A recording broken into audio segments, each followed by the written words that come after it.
All right, I just spent so much time trying to do a really cool AI video, faceless AI video of my thoughts, and it took so long, and then I accidentally didn't save it. So I'm like, forget it. I'm just going to speak about it. All right, so yesterday I finished Deuteronomy. So I finally finished the Torah, and I had forgotten that when Moses went up, because God said that he wasn't going to see the land that he had promised, that God had promised to Israel, when he went up after he did this whole big, I'm not going to say redundancy, but went over all the law to the new generation and brought forth this promise. And there's a song of Moses and all of these things, because God let him know, like, yes, they're going to go and they're still going to be rebellious. He sort of ties it up as best he can in this big bow, and then he goes up to the mountain and he dies there. But he gets to see all of the land, all what they are going to possess. And it says that Moses was 120 years old, and that he was still in good health and his eyesight was good. He could have gone on. Physically, there was nothing wrong. And yet there was the word that God had spoken that said that Moses would not continue on. So in God's mercy and goodness and kindness, he let him see all of the land, right? And then Moses dies on the mountain. And it said, Deuteronomy 34, verse 6, then he buried him in the valley of the land of Moab, opposite Beth Peor, but no one knows of his burial place to this day. Moses was 120 years old when he died, and his eye was not dim, nor his vigor gone. I think it's also, we could see it one way where it's like, okay, well, God, he was in good health. Like, why didn't you let him go on? Blah, blah. But I think also, like, he didn't end in this illness or ailment. He was still able-bodied. And I think there's something very sweet to God letting him see the land, having worked that hard and leading his people. And he was God's friend, and God buried him. So when I thought of that and that image, it's like, man, he carried him and he pushed away the dirt, and he buried him, and he returned him to dust. And I don't know, but I thought it was beautifully sweet and very poetic. So then on to the next book. I'm reading from the Tree of Life version. And so it has everything divided up in a Jewish order, because this was created by Messianic Jews and other PhDs, Christian, everything, but they collide. But this is back into the Jewish order. And so the next section is the prophets, but there are other things included in here that are not, considered prophets. So they have the book of Joshua, because there are prophetic utterances. And I'm just going to read part of this. The nature of Hebrew prophecy. To understand the nature of biblical prophecy, one only needs to take a close look at the Hebrew word. The root is derived from the word nava, meaning to pour forth words.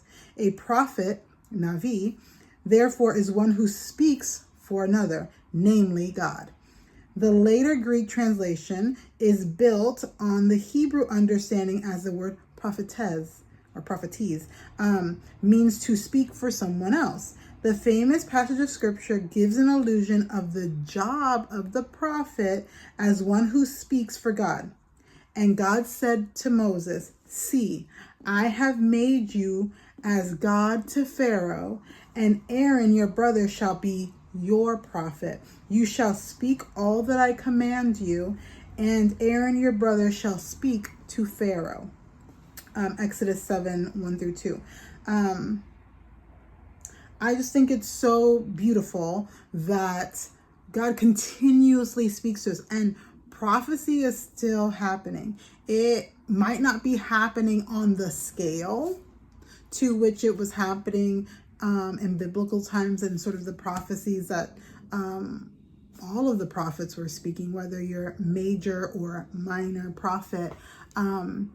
it might not be happening on that scale, but God is giving us a word, and sometimes it's a word that we need to pour out and pour forth, and sometimes it's a word for us.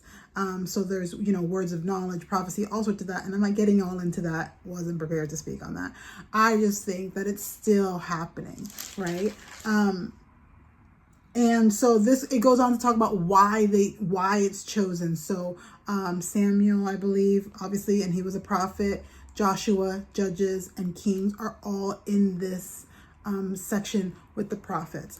And it does have Isaiah, Jeremiah, Ezekiel, and the 12. It does not include Daniel, simply because Daniel spoke, his entirety was basically in Babylon. So these were all prophets who were in the land and speaking to the people. So I just think it's interesting. Anyway, I wasn't even going to go there. The other thing that had me really excited, stirred up, was Joshua 3. I mean, I highlighted a lot of things in Joshua 1, I'm not going to lie. But Joshua 3, it's Joshua 3:15 that got me. Now the Jordan overflowed all its banks throughout the harvest season. So we know that the Israelites were whining and complaining and disobedient, much like us. And they had to wander in the wilderness for 40 years, right? And still the land, when they, at the appointed time, God's appointed time, when they were going to cross over the land and Joshua was leading them, it was harvest season. And I just, this morning in my own time, I was flooded with emotion over that. Because I'm like, man, even the timing, though it felt excruciatingly long, really uncomfortable and super tiring, God led them into the land during a time of harvest. So they were reaping things that they didn't even sow. They had provision that they didn't work for. And I had to ask myself the question, what are things that I'm harvesting now that I didn't necessarily sow for? It's not a direct one-to-one. I sow and then I reap, right? This isn't it. They were coming into a land that other people had done the work. And so right now, as he said, the land that I'm going to take you over, a land flowing with milk and honey, right? It was that time they could walk in. They're walking into the land, walking to take it over, but walking in a time where there's harvest, things are growing. There's already provision there. Yes, they're going to have to be faithful, multiply, and sow some more seeds. But at that moment, they weren't. And why is this important? Is because the Jordan was also overflowing. And then the way it's set up for the Kohim. Did I even say that right? Kohanim, which are the priests, the Levites, to carry the ark. So they were going forth. So let's see. So the people cross over opposite Jericho. That's verse 16, 17. Yet the Kohanim, carrying the ark of the covenant of Adonai, stood firmly on dry ground in the middle of the Jordan, while all of Israel crossed over on dry ground until the entire nation had finished crossing over the Jordan. And it says that the waters came up and they rose up into a heap. That's what it said right before that. So again, we have another visual of a parting of waters for the nation of Israel, God's chosen people, to cross over into the land to obtain the promise that God had shown them. And it's harvest season, right? Amazing, because the last time they crossed over, it didn't seem to be harvest season, and they're in a wilderness, and God had to divinely provide manna for them. Right? And now they're going to walk over into this land, and things are budding and things are blooming and whatever. And I think it's amazing. The other thing that I picked up is that they're crossing over opposite Jericho. I wrote down in my little notes, I said it's direct. And in this way, God redeemed time. So this 40 years that you're spent back there, going through, when it's time to come out, you're coming out directly, the gap is shortened on this side. On the side of crossing over into the promise, that time frame is shortened, and it's a more direct route that you're going to have to take. In the wilderness for 40 years, if you look back, it says that they should have they should have gone through the wilderness. I forget where I saw it, but something like 12 days, 2 weeks, like it should not have taken nearly as long. So here they are wandering back and forth and flip-flopping and having to stay and do and go through all these things and weed out some of the stuff, the enslavement, the slave mentality that was in them, right? All sorts of things in order to come out. And many, if not all of them, except I think Joshua and Caleb, right? And that's a whole nother story for a different time, got to come through. It wasn't that generation that got to go through. It was the next generation. So in Deuteronomy, Moses is talking to that next gen that's actually crossing over. So again, when I say what things are you reaping, what harvest are you bringing in for seeds that you did not sow? I had a beautiful moment this morning where I thought about my mom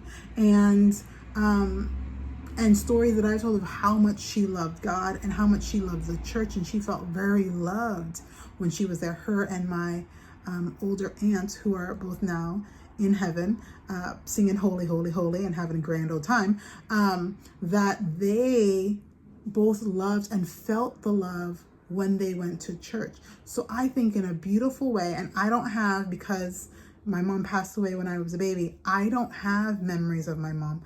But it was such a beautiful moment that God let me experience this, where I thought, man, those seeds that she sowed, I guess maybe they were just in her heart, he still allowed me to harvest those seeds. And so it made me also think, as a mom, I'm sowing seeds now into my children that they will harvest those things later. Train up a child, right? We hear that. Train up a child in the ways they should go, and their feet shall not depart. Now we know that the feet depart, but it might be like a wilderness where they're going back and forth and weaving, and eventually perhaps they come back. But our job is to sow seeds, and we're always sowing seeds, whether we realize it or not. And so we have to choose which seeds we're sowing: seeds of discourse or seeds of love, seeds of gentleness and faithfulness, or seeds of disobedience and disruption. There's lots of different things that we could be sowing, and I think we need to know that there are 2 times, and this woman who kind of spearheaded this project for the Tree of Life Bible Society, creating the Tree of Life Bible Society that created the Tree of Life Bible, she talked about there's only 2 seasons. There's time to sow and a time to harvest, seed time and harvest time. And she talks a lot about just the binary choice, A and B. And I just thought it was so beautiful. She's like, you really only have 2 seasons. It's hot or cold. She's like, it's hot or cold. There's always opposition. And she's like, there might be more hot or more cold, or less cold and less hot, but essentially there's hot and cold. And I think right now, when we think of seed time in the sort of Jewish calendar, it's 6 months of seed time, 6 months of harvest time. So even right now, no matter what the physical weather or physical season is going on right now, we can think of it as it's seed time for us. Maybe right now we're planting seeds, we're sowing seeds, and in 6 months we'll be harvesting that. So then if we reverse manufacture that in our mind, we should think, okay, what do we want to harvest in 6 months? And then when we figure out what we want to harvest in 6 months, then we can figure out, okay, so then what do I need to be sowing in this moment in order to obtain that harvest in 6 months? If we start thinking like that, if we start reverse engineering that and looking back, then we can create our to-do list, our goals, all in the effort to get it is what we want. And the whole time we should be praying and seeking God's guidance to see, like, am I still on track? Is this what you want me to do? Am I making this up on my own? Are you in this with me? Because if you're not in it with me, Lord, I'm just going against your will for my life. And guess what? I'm bringing on so much strife, so much extraness.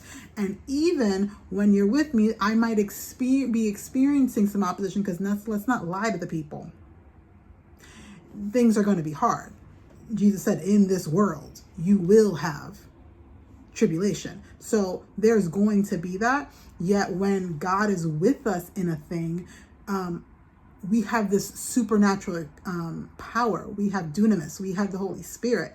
And so we can hold things. Now, if we think about this, these mere mortals, these men were carrying the Ark of the Covenant. The Ark of the Covenant was heavy, y'all.